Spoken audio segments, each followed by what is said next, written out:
চলে গেলে ভুলে গেলে, রেখে গেলে স্মৃতি।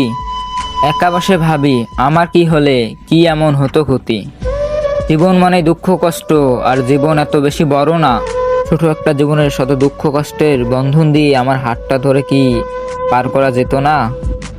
ভালোবাসি কথাটা খুব সহজেই বলা যায়, তবে কি খুব সহজে পূর্ণতা পায়? পূর্ণতা পেতে হলে দুইজনের চাওয়া পাওয়া এক থাকতে হয়। আমার চাওয়া পাওয়াতে তুমি থাকলেও তোমার চাওয়াটা ছিল ভিন্ন। আমি ভালোবাসা আবদার করলাম, আর তুমি আসলে আমাকে ধ্বংস করার জন্য। তোমার জন্য 7 সমুদ্র 13 নদী পাড়ি দিতে গিয়েছিলাম। আফসোস, মাঝ নদীতে ডুবে গেলাম। চাইলে তুমি আমাকে বাঁচাতে পারতে, কারণ সিদ্ধান্ত এবং নদীর বুকে ভাসমান নৌকাটা ছিল তোমার, নৌকার মাঝেও ছিলে তুমি। সেই নৌকায় বসে তুমি অন্য কারো হাত ধরে আমার মৃত্যু দেখলে। তুমি নাকি আমায় ভালোবাসতে, এই কথাও বলছিলে।